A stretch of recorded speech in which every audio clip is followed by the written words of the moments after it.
It's my feel-good breakfast show.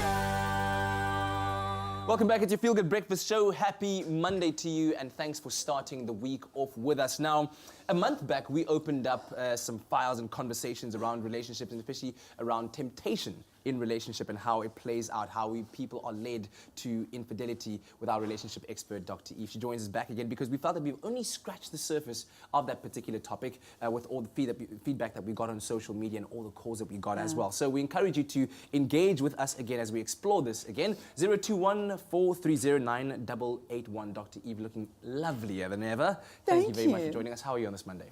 So happy to see you again. Good to see you too. I missed Good you. to see you too. Ah, stop it, stop it. Let's get back to the conversation that seems to have really gotten people So pleased. involved. And I guess we can start it off from the point of view of social media. Social media is the way that we connect with the whole world, but a lot more other things also happen on social media. Indeed. How has that introduced a brand new aspect and facet of relationships?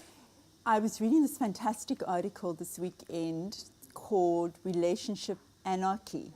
Now, you know what anarchy is? Anarchy is just like breaking down any kind of structure, any kind of system. And that's what social media has done. It's taken relationships as we knew them to be, and it's broken them down completely. So it has challenged the usual way of meeting people, engaging with people, being sexual with people. And so we are faced with a lot of challenges that we've never had to face before in terms of how do we conduct ourselves online. And because there aren't any rules, Kat, you know, for this is what you should be doing, this is what you shouldn't be doing, people are getting very, very confused and very mixed up, messed up, because they're falling into infidelity unintentionally. Yeah, there's this massive gray area, I guess you could say, some people believe. So when does behavior on social media amount to infidelity? Is there a hard and fast rule, or is it a personal conviction that one partner holds and says, well, if you do this, that is infidelity. If you do that, it is not. Is there a hard and fast rule? Well, you know, I wrote my book on cyber infidelity, and all my research was, you know, completely fascinating for me getting into this new area.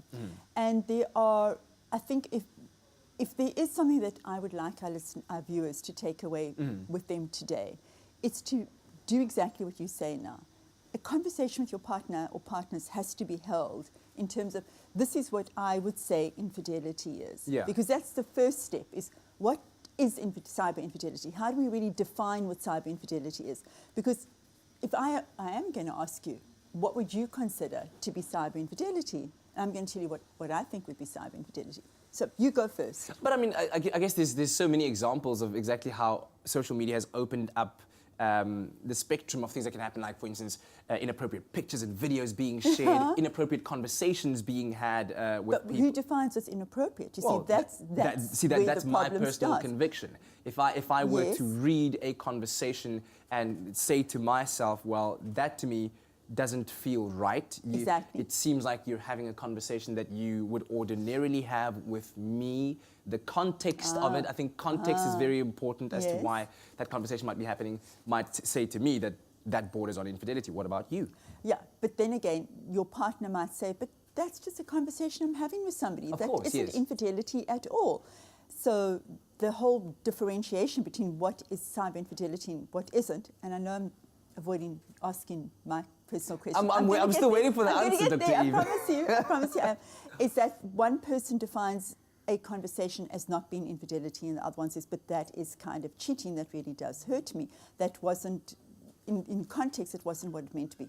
So what I would say cyber infidelity is if there is a secret that's been kept. So that's your first point of reference. If you feel my partner would really think this is infidelity, or she would be really hurt, or he would really be hurt, if he or she saw the pictures that I was sending, the conversation I was having, the jokes that I'm exchanging with somebody, that is, for you, your red flag to say, I am committing cyber infidelity. The moment you need to keep something secret from somebody, you don't want this person to be seeing the engagement that you're having online with somebody, that would be a red flag for you. Like, why am I keeping the secret? It's because actually I feel I'm transgressing something, a commitment or any kind of boundary that the two of us have agreed to have with each other, and therefore it is cyber infidelity. And even if I don't think it is, my partner might think it is, so then I have to rethink this. Wow. All right. So there's clearly lots for us to talk about. Yeah. And that's why I'm encouraging everyone at home to call us on 02143098881, because then next we talk about how to fight that temptation. So you, let's say, perhaps have been a single person for the longest time and you've been sending messages and just kind of going at it. And now you're in a relationship and you have to fight that temptation to just want to engage freely, Yeah, that's perhaps. true. How do you fight that? Dr. Eve is going to help us answer that question. And of course, you too can engage with us on our line. Hashtag Expresso Show is what we're talking about.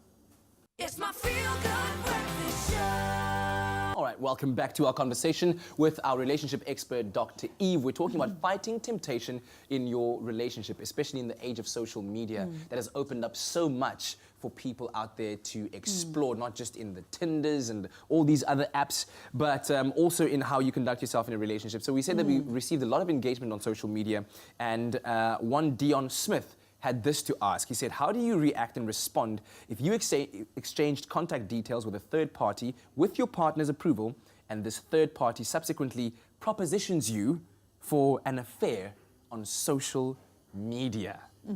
Wow. Wow. Well, because it feels so flattering, right?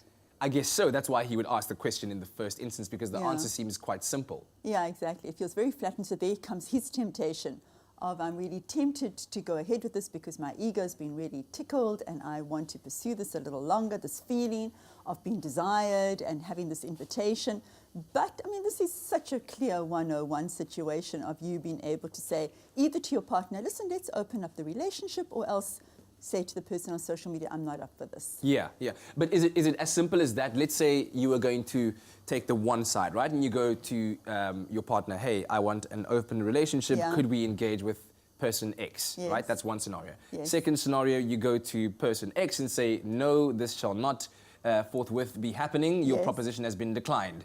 Exactly. Stamp and leave it to the side. But do you Yes. leave it there? Or do you then also go back to your partner and play open book and say, Okay. third party that you allowed me to exchange contact details with has just propositioned me, and course you should I've say had to that. decline, and I'm letting Yeah. you know that this is happening. Of course, you do have Yeah. to. The whole thing is to do away with any secrecy. Yes. It's kind of much more difficult on social media because it's in your face. We call it the AAA engine. It's affordable, it's anonymous, it's accessible, which is why the rate of infidelity has escalated so much since we have the internet and people on social media. But you keep yourself and your integrity intact, whether you're in real life or whether you're online.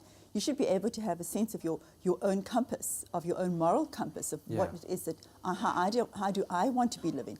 I don't deny that social media is unbelievably tempting. It seduces us, which is what my byline in my book is. It's a seduction that you feel so very attractive and you feel so positive. And a lot of people will say as well, Kat, that it adds a huge element of happiness to their lives and a quality to their lives, Yeah. having another person online that they're chatting with. Yeah. As always, our number is open, 02143098881. We're having a chat with Dr. Eve about temptation in a relationship.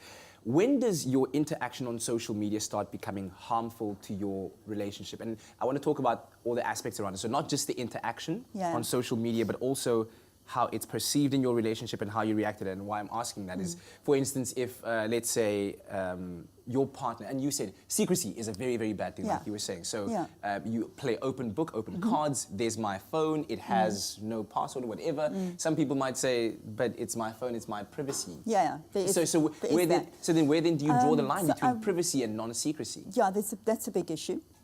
Before we go there, I do want to pick up a little on what you're saying here because I want to expand our conversation. This isn't just about infidelity in terms of sexual infidelity or emotional infidelity. Okay. People feel cheated and betrayed when their partner spends an inordinate amount of time on their devices. And I know the listeners are very aware of this and are with me on this, that this is what I hear in my therapy room all the time. Yeah. I'm really concerned that my partner is ignoring me, neglecting me, because he or she is online all the time. Wow. And what they're doing, they might be playing games or Facebooking friends or on Instagram, having Instagram, either conversations or not even crushes. I don't even want to sexualize this, but just being incredibly distracted by the stuff that we do, whether you're reading news, whether you're on Twitter. It might be sexually benign. Yes. But there is a huge distraction, and that's caused harm in our relationships today, Kat. that people go to bed with their devices, that they are neglectful and not engaging in conversation with partners because we're so seduced and captivated by the millions of other people that we can be engaging with and are very stimulated by that. Remember also that what happens to us when we get online is that our brains become still. So we quieten down, and that's what we like to do. But it's neglecting our relationships. All right. Well, we'll keep the conversation going just after the break. 0214309881. Temptation in your relationship and how social media plays an impact on it and how to fight it. Stay tuned. We'll be right back after this. It's my feel-good breakfast show. Welcome back to your Feel Good Breakfast Show. Dr. Eve involved in some hot conversations on the Twitter streets right now, answering your questions about social media, how it affects our relationships, but also fighting temptation in a relationship with regards to social media. Because you said something very, very true. What? That we need to acknowledge the fact that when somebody does double tap on that picture that you posted, because it was a picture of a throwback Thursday of how you looked good 10 years ago, it makes you feel good. It makes you feel good, but you need to watch where that line is, where it goes from appreciation to, oh, I'm liking this too much now, I want more of it. Anyway, with regard to that, Mpo Lepo on Facebook had this to say: the mind is a powerful tool used to be constructive or destructive. A strong mind is one that focuses on the steadfastness of building with better strategies than yesterday, rather than to attract the opposite with their thoughts. So this begs the question, how much weight do these social media interactions hold in a relationship? Well, I think it depends on, excuse me, Yeah, I'm choking on this whole You're not the topic. only one. Hey, stop frying the pepper, okay? Is that what I think it that's is? what might be happening outside there my somewhere. Goodness. Anyway, let's get back to it. So it depends on how. Let me tell you, why do people get onto social media and become quite obsessed around Yeah. it? We talk about different feelings that drive us there. So I want our viewers to think about it as well. How do I feel in the situation which drives me inappropriately or too compulsively onto social media? Am I feeling at this moment mad, bad, sad, bored, lonely, or hungry? Yeah. I'm going to say them again. Am I feeling mad, bad, sad, lonely, bored, or physically hungry? Oh. And if you're feeling any of those feelings, please attend to the feelings rather than grabbing a device and being distracted by that, and therefore not present enough with your partner or with yourself. Yeah. So are those all triggers that could drive one to do that? Exactly. Those are the clinical feelings that we tap into Yes. to say to somebody, this is what's happening to you, that's what you're really feeling, which is why you're driven to respond, and that's why you're so tempted to spend too much time there. We can't deny the fact that we're there. I love that we're there. It's fabulous. It's a new form of communicating. But if you're spending too much time there, which interferes in your relationship, or you're being present, you really have to consider, what am I really feeling and how do I really attend to those feelings, rather than turning to something like social media. Okay. So if we were to take that coin and flip it, and you are now on the receiving end, and you have been monitoring your partner's social media interaction, and you feel, why? Why are you monitoring their social interaction? Okay, hold on. We'll get to that. Let's take a call. Can we take a call? Yes, let's do that. All right. On the line this morning, this is Soto. Soto. Good morning, Soto. Good morning. Thank you so much for the call. What is your question or your comment? Actually, this phone thing is harming my relationship so badly. My man told me straight that his phone is confidential, and he's not going to touch my phone, and so I must do that as well. So I want to know what troubles you about that. Because he's spending so much time on his phone. Okay. So more what worries you is that he's spending time, but much more than that, you feel excluded from his world because his world is very much in social media. Is that what you say? Yes. And you feel that you want to be included in everything that he does? Not in everything, Yes. but why does he have a code or telling me straight that it's confidential? What is it that is confidential? You see, I'm coming back to the fact that we grow up in a society that teaches us that we should have absolute availability, or we should be able to access every single thought that our partner has. And I'm going to ask you, do you feel secure in your relationship? Do you feel that this man is attentive to you and caring and loving and devoted to you? Yes, he is, because most of the time we're together. He does everything I need. Yes. He travels with me. Almost everything, if I may say. Yeah. Yes. But this confidentiality thing Yeah. makes me wonder, what is it that Okay, is so- confidential that I mustn't know? So I think it's a very natural human feeling that I feel left out and I wonder what's really going on with him.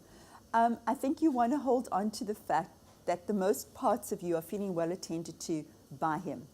And I think it's important that the two of you have a discussion like Kat and I did around what would you define as infidelity. If he were chatting to somebody or if he was sending pics of himself to somebody that you would feel is just private with you two, you could say, I'm not comfortable with that. I think the other thing that is bothering you is that he seems to have made a unilateral decision. Like, this is what I want. I'm putting passwords, I'm having confidentiality. It doesn't sound like he checked in with you and had a discussion with you beforehand. Or like, are we in agreement around this? It sounds like he made the rule and he said, this is what's going to happen. And maybe that's what's freaking you out here. So if Yes. I have told him how I feel Yeah. about it several times. And how does he But respond keeps to on that? he keeps on saying, phone is confidential. Okay, so this is where I have a problem, because the problem is that he's not listening to the distress of his partner. It's not so much about the phone, it's more about, I need to listen to my partner because she's expressing distress. Okay. And because of her distress, I need to change my behavior. Because what's most important is my relationship with Yeah. myself, but also with my partner. All right. Suta, thank you so much Suta, for thank the you. call and thank you for sharing with us. And these are real life situations we're talking about that are Yeah, happening every single day. so important, but Kat. I wish we could carry on, and we need to reserve another Monday so we could carry Let's on with do this, because that. as soon as I mentioned the previous question about when you have been monitoring your partner's Yeah. social media usage and you deem it inappropriate, your first question is, why are you monitoring it? So Yes. now there's another layer that we can address Yes. next time. But thank you so much for your time and It's so expertise. nice to see you Thank you again. so much for all the questions we got from Yes. you and the calls as well. Please carry on interacting with us on social media. And as always, thanks, babe.